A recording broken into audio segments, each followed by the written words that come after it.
Good morning, everybody. It's Bella. It is Wednesday, April 1st. Happy April Fool's Day. And I think today we're not going to play any tricks on each other because I think the biggest trick played on us this year, and not really a funny one, is this virus business. So let's just play a trick back on the virus and have ourselves the best day yet today, whatever it is that we're going to do.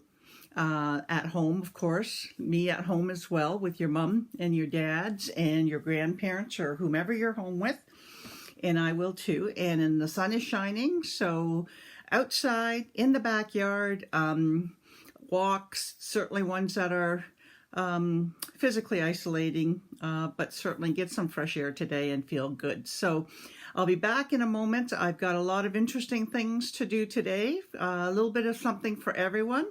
And a story at the end. Okay, see you in a few minutes.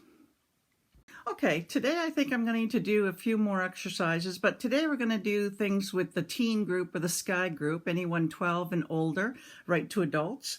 Any of you younger ones that want to do it with your parents, that's okay too. But if you're not interested in doing that, I've got something for you to do while you're listening to me talk about a story or do some coloring on your mandala.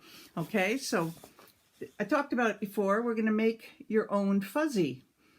Easy to do. Just a little piece of cardboard, a pair of scissors, a little bit of yarn, and a ruler.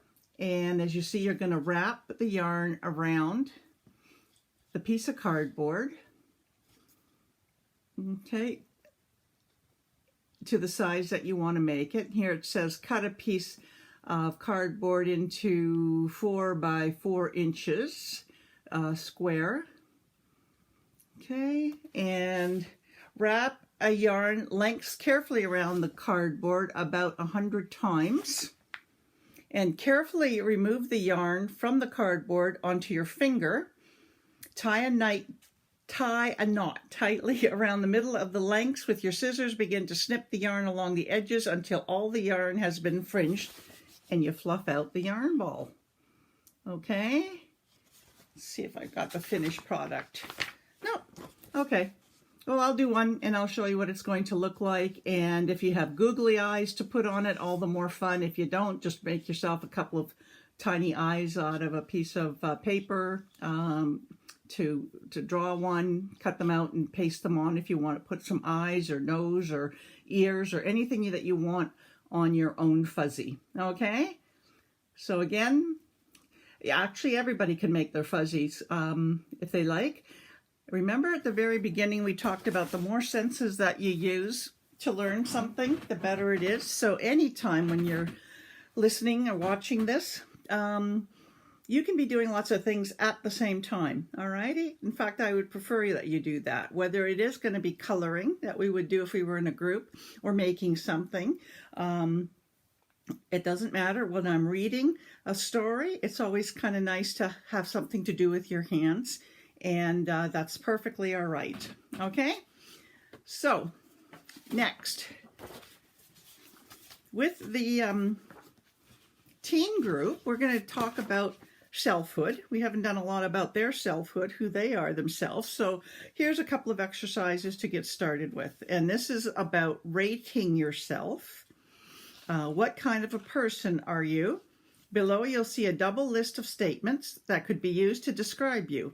Between each pair are 5 blank spaces. Mark one of these spaces to show where you think a description of you would fall. Okay, so for example, on one end of the spectrum, I'm kind. On the other end, I'm cruel. All right, so mark a spot that's closest to who you are. Okay, you're very kind. You're, what's that one? Sometimes kind. You're neither kind nor cruel. You're sometimes cruel, and you're cruel. All right. Now, if it was me, I would probably put somewhere between sometimes cruel and kind, but most of the time, well, vary. So it'll be somewhere in there. It depends on the circumstances. Okay. Okay. So again, I'm going to put this sheet up to see, and I will either have you do a screenshot of that, or I will add it for you to print it off. Okie doke. Okay, so the first line is going to be, I take my work seriously, or I'm happy-go-lucky. Where are you in the lineup of that, on the spectrum for that? The next, I study hard, to I don't study hard. Okay. I get good grades at school. I get poor grades. Okay, all of these answers are that you put are, don't judge yourself, and be as honest as you can to yourself. You can share this or you can keep this private. It doesn't matter to me, but it just gives you a sense of who you are, and what your core values are and that sort of a thing. Okay, I read a lot. I don't read very much. In our household, I'm the one that reads a lot. And for many years, my husband would have been the one that didn't read very much. But happy to say I got him into reading fiction finally. Okay, the other, I like to lead others. I prefer to follow others. Both are perfectly fine, or you might be somewhere in the middle of all that. I can take orders. I don't like being told what to do. I think I'm more on that end of it. I'm reliable. I don't mind breaking promises. I'm generous. I think mostly about what I want. I like adventure. I hate to try new things. I do things quickly. I'm slow and painstaking. I get angry easily. I rarely use my temper. Yeah, it depends on the day. I can probably say I get angry easily. But other days I rarely use my temper. But when I lose my temper, you don't want to see it. Trust me. Oh, here's one. I stay home most of the time. Right now it's all of us. I go out most of the time. Oh, I hope that comes soon for us. I'm considerate of others. I think mostly of myself. I like to be around people. I'm the lone wolf type. I like to talk. I prefer to listen to others. I make friends easily. I'm shy with strangers. I have many friends. I haven't any friends. I'm satisfied with my appearance. I don't like the way I look. I like to plan ahead. I live for the day. I feel confident. I'm insecure. I think for myself. I'm easily influenced. Okay, and again, just to show you again, you're going to hit a check mark wherever you land on that. And remember, whatever you're answering today, tomorrow may be a whole different ball game for you. Okay, so that's kind of fun to see. Maybe take it out once a month and see if your answers change. I bet you they will. And a month after that. Okay, one more. Okay, this one is similar. How do I see myself? Okay, how do I see myself? So the answers are going to be never, sometimes, most of the time, and always. The first one, I always try to look my best. Okay, I'm not easily discouraged. I usually make good decisions. I enjoy talking to other people. I'm dependable. I'm fairly easy to get along with. I'm a good family member. I always want to do a little better. I can be a good friend to someone. I like to share what I have. I organize my time well. I'm a good sport. I like to keep the promises I make. Friends like to be with me. I enjoy helping others. I finish all the tasks I start. I do my chores around the house. I do well in school. I like to get my way. I think for myself. I resist pressure to use alcohol or drugs. Okay? Maybe what a fun thing would be to print off a few of these and you fill yours out as how you see yourself, and maybe somebody else fills one out as to how they see you, and you can compare the answers. That would make a fun discussion. Even more fun would be have your parent fill this out and you look at theirs and have a fun discussion. Okay, my greatest strengths, 3 of those, and my greatest weaknesses, 3 of those. And sometimes instead of saying weakness, sometimes we say challenges or my 3 next goals. Doesn't matter. We use all kinds of words, strengths, weaknesses, no judgments on any of the words. So that would be kind of fun. Again, do it whenever you wish and do it as many times as you wish. This is the beginnings of some of the exercises for the teens and the adults to start to do. Again, following the 5 components of self-esteem. The first being selfhood, knowing who you are. And remember with the little ones, we did the eye collage. You see that back in one of the past videos. What did we do with the green group? We did something with the green group. Anyway, you can look back and see that the sequence, just the sequence of what we're doing.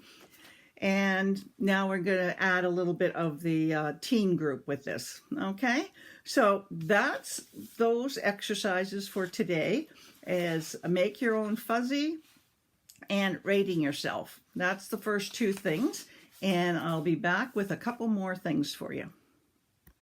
Okay, next fun thing to do. Some of you may know about angel cards and some of you may not. So here's some example of angel cards. Now the cool thing is you can still buy them at different places, but you don't have to buy them. These would be easy enough to make on your own. And I've been using these for a long time, just as a word to help me start my day. So there's a whole pile of them that I have on my desk. Kind of looks like this. And I try to remember once a day just to pick one out, read the word. It says beauty. Excellent. So the angel today is whispering in my ear, beauty. I can take that to mean anything I'd like. It might be to go out there and look for the beauty I see out there in the day. Just to recognize beauty, people who are beautiful, things that are beautiful, flowers are beautiful, springtime's beautiful. Beauty is the word for the day, all righty? So if you get a chance, if you're bored and you want to have something to do, I would just get a piece of cardboard and I'll measure these out, and I will write out the list of all these words for you before tomorrow, and hopefully post it for you so that you can put these words on it. And there's even a couple of blank angel cards that you put your own thing on, your own word that you want to put on, okay? So that will be another kind of fun thing for you to set up and do, of all ages. And check out your angel card for the day, okay? Okay, just want to shout out 2 birthday shout outs to 2 of the young girls that are having their birthday today. One is a 2-year-old, little Sarah, whose mom's name is Kayla, and the other is Riley, who's turning 6 and whose parents' name are Jamie and Paul. Happy birthday to both of you. It's going to be a memorable birthday for sure. And so let's just do a little quick Dora Rocks and sings along with me. I wish I had 2 of these. I'm going to draw, and whoever name comes up, I will keep this to give it to you. So, help me play electric guitar, strum it like a real rock star. Get ready to sing with everybody. Sing out loud Sing high and low. You sound great. Fantastico. Maybe one of you have a karaoke machine. I wished I did. And the last, when you rock out with your friends, the music adventure never ends. All right, that's good old Dora rocking out. Okay, so happy birthday again, Sarah and Riley. Okay, I'll be coming back with a story. Okay, remember yesterday we talked about reading one story every once in a while from this book, the Politically Correct Bedtime Stories? Well, here we go with our first one. Okay, sit back, get comfortable. There once was a young person named Red Riding Hood who lived with her mother on the edge of a large wood. One day, her mother asked her to take a basket of fresh fruit and mineral water to her grandmother's house. Not because this was woman's work, mind you, but because the deed was generous and helped engender a feeling of community. Furthermore, her grandmother was not sick, but rather was in full physical and mental health and was fully capable of taking care of herself as a mature adult. So, Red Riding Hood set off with her basket through the woods. Many people believed that the forest was a foreboding and dangerous place and never set foot in it. Red Riding Hood, however, was confident enough in her own budding sexuality that such obvious Freudian imagery did not imitate her. Oh, goodness. Okie doke. You might want to have to censor this for some of the younger ones, or you have a lot of explaining to do. On the way to Grandma's house, Red Riding Hood was accosted by a wolf who asked her what was in her basket. She replied, "Some healthful snacks for my grandmother, who is certainly capable of taking care of herself as a mature adult." The wolf said, "You know, my dear, it isn't safe for a little girl to walk through these woods alone." Red Riding Hood said, "I find your sexist remark offensive in the extreme, but I will ignore it because of your traditional status as an outcast from society, the stress of which has caused you to develop your own entirely valid worldview. Now, if you'll excuse me, I must be on my way." Oh, sassy girl. I like her. Red Riding Hood walked on along the main path, but because his status outside society had freed him from slavish adherence to linear Western-style thought, the wolf knew a quicker route to Grandma's house. He burst into the house and ate Grandma, an entirely valid course of action for a carnivore such as himself. Then, unhampered by rigid traditionalist notions of what was masculine or feminine, he put on Grandma's night clothes and crawled into bed. Red Riding Hood entered the cottage and said, "Grandma, I have brought you some fat-free, sodium-free snacks to salute you in your role of wise and maturing matriarch." This is far too funny. From the bed, the wolf said softly, "Come closer, child, so I might see you." Red Riding Hood said, "Oh, I forgot. You are as you are as optically challenged as a bat. Grandma, what big eyes you have." "They have seen much and forgiven much, my dear." "Grandma, what a big nose you have." "Only relatively, of course, and certainly attractive in its own way." "It has smelled much and forgiven much, my dear." "Grandma, what big teeth you have." The wolf said, "I am happy with who I am and what I am," and leapt out of bed. He grabbed Red Riding Hood in his claws, intent on devouring her. Red Riding Hood screamed, not out of alarm at the wolf's apparent tendency towards cross-dressing, but because of his willful invasion of her personal space. Her screams were heard by a passing wood chopper person, or log fuel technician as he preferred to be called. When he burst into the cottage, he saw Millet and tried to intervene. But as he raised his axe, Red Riding Hood and the wolf both stopped. "And just what do you think you're doing?" asked Red Riding Hood. The wood chopper person blinked and tried to answer, but no words came to him.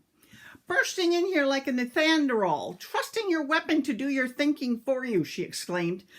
"Sexist, speciesist, how dare you assume that women and wolves can't solve their own problems without a man's help?" When she heard Red Riding Hood's impassioned speech, Grandma jumped out of the wolf's mouth, seized the wood chopper person's axe, and cut his head off. No, no, no, no.